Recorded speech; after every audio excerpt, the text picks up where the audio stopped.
What's up everyone, welcome to Film Spot, and today we will be talking about the best upcoming movies. I won't lie, the highly anticipated sequel to 2021's Mortal Kombat is shaping up to be an utter smash hit with this exciting casting news, because it looks like Karl Urban is in final talks to play the iconic Johnny Cage. Urban, known for his impressive roles in Thor Ragnarok, The Boys, Star Trek, and Dredd, is set to bring his undeniable talent to the upcoming film, which is scheduled to start shooting this summer in his home country of Australia. If you're a fan of the series, you'll recall that Johnny Cage was teased in the post-credits scene of the first Mortal Kombat film, and now with Urban potentially taking on the role, it's got us all wondering if he can pull off Cage's signature split punch. With a healthy dose of Hollywood smarm and a goofy demeanor, Urban definitely has the chops to do this character justice. But what about the other characters? Shin Han and Joe Taslim are set to return as Shang Tsung and Sub-Zero Bi-Han, respectively. But who else will join the fray? We'll have to wait and see. We do know that plenty of combatants met their demise in the first film, but in the Mortal Kombat universe, death is rarely an obstacle. We are going to enter the neon-lit world of Alita once again, because the much-awaited sequel is finally on the horizon. That's right, fans of the 2019 cyberpunk action flick, Alita Battle Angel, will be thrilled to hear that the project's director and lead star are currently in talks to bring you the long-awaited follow-up. So there's no release date as of now. Producer John Landau spilled the beans on the sequel's development, and it seems that a good portion of the credit goes to Avatar: The Way of Water, the upcoming Avatar sequel. Landau shared that the intricate facial expressions and nuances that they learned while working on the Avatar sequel will be instrumental in bringing the emotional and humanoid Alita to life once again. The best part? The same creative team and cast that brought us the first Alita movie are expected to return for the sequel, ensuring a seamless transition as the franchise moves from Fox to Disney. The greatly anticipated sequel to the 2018 animated superhero hit, Spider-Man Into the Spider-Verse, is swinging into theaters with a whopping runtime of 2 hours and 20 minutes, making it the longest major animated film ever made by a Hollywood studio. That's right, it beats out the previous record holder, 2012's Consuming Spirits, by a full 4 minutes. But hey, long movies are all the rage these days, right? From Guardians of the Galaxy Volume 3 to John Wick Chapter 4, and even upcoming flicks like Indiana Jones and the Dial of Destiny and Martin Scorsese's Killers of the Flower Moon, it seems like we just can't get enough of those hefty runtimes. One reason for Spider-Man Across the Spider-Verse's length could be its all-star cast, featuring Shameik Moore as Miles Morales and a host of other A-listers playing different versions of Spider heroes from alternate universes. And while it's a bummer that Nicolas Cage won't be reprising his role as Spider-Man Noir, with a cast like this, I think we are still in for a wild ride. This is not a drill. Bugs Bunny is back, baby! Warner Brothers has hired writer Robert Rugen to work on a new live-action and animation hybrid movie featuring everyone's favorite Looney Tunes character. While the studio hasn't made an official announcement yet, I for one am already buzzing about what everyone's favorite bunny will be up to in this modern-day adventure. Bugs has been hopping through pop culture for almost a century, starring in countless cartoons and films since his debut in 1938. His most recent big screen appearance was in Space Jam: A New Legacy, where he and the rest of the Looney Tunes helped LeBron James win a basketball game and reconcile with his son. But Bugs has also teamed up with other big-name stars like Brendan Fraser in Looney Tunes Back in Action, where he had to rescue Daffy Duck from Hollywood executives who wanted to make him a star on his own. I can't wait to see what this movie is gonna bring to the table. Ladies and gentlemen, the impossible has been accomplished. The much-awaited summer blockbuster Mission Impossible: Dead Reckoning Part 1 has officially wrapped production. Director Christopher McQuarrie took to Instagram to break the news, thanking his incredible crew for all their hard work in bringing the epic film to life. As we eagerly await the July 12, 2023 release, McQuarrie has already hinted at the second part of the story, Mission Impossible: Dead Reckoning Part 2, which is set to hit theaters on June 28, 2024. The film has certainly had a rocky road to production, with multiple delays due to the pandemic and scheduling conflicts. But with Cruise's recent box office success in Top Gun: Maverick, we have no doubt that Dead Reckoning Part 1 will be a massive hit. And for those lucky enough to attend CinemaCon 2023, Paramount teased 20 minutes of footage from the film, sending fans into a frenzy. So mark your calendars, folks. July 12th, 2023 is the day we finally get to witness the thrilling first part of this two-part, seemingly impossible, but always possible story.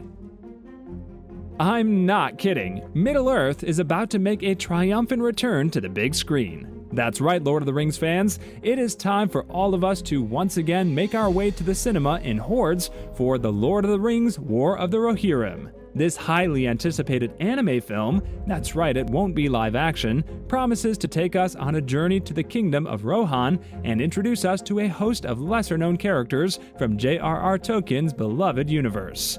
But don't worry, this isn't some hastily thrown together production hoping to cash in on the current Middle-earth renaissance. New Line Cinema, Warner Bros. Animation, and Sola Entertainment are combining their expertise to produce a visually stunning film that will still take its cues from Peter Jackson's iconic trilogy.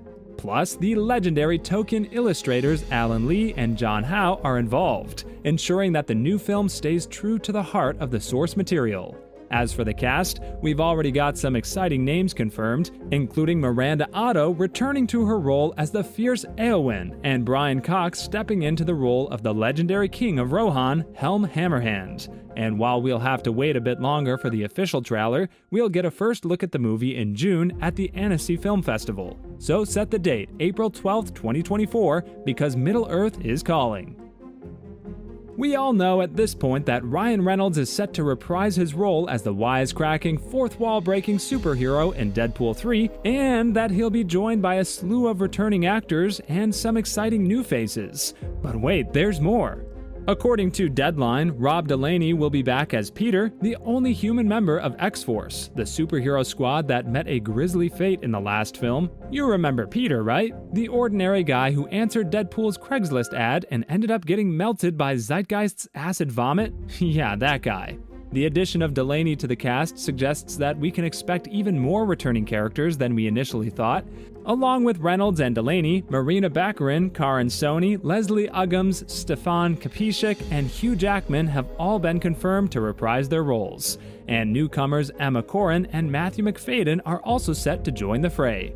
But don't get too excited just yet, folks. We still have over a year to wait before we get to see Deadpool and the gang back in action. The film isn't slated for release until November 8th, 2024.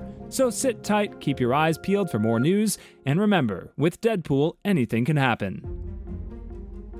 Whenever we see a giant monster movie, we just want to keep seeing it, don't we? The same was the case with the Cloverfield monster, which was a part of the Cloverfield Experiment franchise, which began with the 2008 found footage monster movie, has included various spin-offs and entries, including 2016's 10 Cloverfield Lane and 2018's The Cloverfield Paradox. The In-Universe Slush Show website has officially reopened this week, according to our pals at Slash Film, hinting that the viral advertising campaign for Cloverfield 2 is starting to take shape. Slusho is a made-up beverage in the Cloverfield universe, and the website was a part of the grand ARG campaign for the first film. The business asserts that the addition of the seabed's nectar also significantly improves its health. The component was allegedly discovered on the deep ocean floor under amazing pressure and extreme cold, according to the history section of the official Slusho website. Creating these flavor combinations is the only thing you can currently do on the website, but we believe this is just the beginning of the Cloverfield saga's viral comeback. The Cloverfield Paradox explains that a rupture in the space-time continuum poured all kinds of creatures out into all kinds of other timelines in the Cloverfield Paradox, but the Cloverfield sequels up to this point have effectively been unconnected films with vague links to filmmaker Matt Reeves' 2008 film. Ready to cheat death once again? The Final Destination franchise is back, and it's about to give you another round of heart-pumping Rube Goldbergian deaths that will make you think twice before leaving your house. In case you need a refresher, Final Destination follows a group of young people who cheat death after one of them has a premonition of a fatal event. But death, being the vengeful entity that it is, starts to come for them one by one in the most gruesome and creative ways possible. And now, after years of waiting, Final Destination 6 is officially in the works. Though we don't have an official release date yet, we do know that Zach Lipovsky and Adam B. Stein, the duo behind 2018's Freaks, will be directing the sequel. Plus, Craig Perry is back as a producer, and he's hinted that the film may focus on first responders dealing with life and death situations every day. As for the cast, nothing has been confirmed yet, but original stars Devon Sawa and Tony Todd have expressed interest in returning. So will they make a comeback? Only time will tell. One thing's for sure though, if you're a fan of Final Destination's trademark blend of horror, you're gonna be excited about this one. Fans and insiders alike are itching to know who Marvel will cast as the beloved members of the first family of the MCU. And it seems like every day there's a new casting rumor flying around, and I'm in on all of them. Mila Kunis was recently spotted at a deli with the film's director, Matt Shakman, leading to wild speculation that she'd be playing a female version of Ben Grimm, aka The Thing. But Kunis was quick to deny these rumors, leaving fans wondering who could possibly fill the big rocky shoes of the Fantastic Four's resident bruiser. But wait, there's more. Did you know that there's already been a female version of The Thing? Meet Darla Deering, a former girlfriend of Johnny Storm, aka the Human Torch, who joined the team in a replacement Fantastic Four lineup. Darla wears Thing rings that, when combined, create the Thing exoskeleton, a supersuit with crazy strength and durability. Could this be a hint at what's to come for the Fantastic Four? And what about those other casting rumors? Adam Driver as Reed Richards, Margot Robbie as Sue Storm, Paul Mescal as Johnny Storm, Antonio Banderas as Galactus. The possibilities are endless. We gotta keep our eyes peeled for this one, because this film keeps overflowing with speculation before its 14th of February 2025 release date. Thanks for watching, and see you in the next one.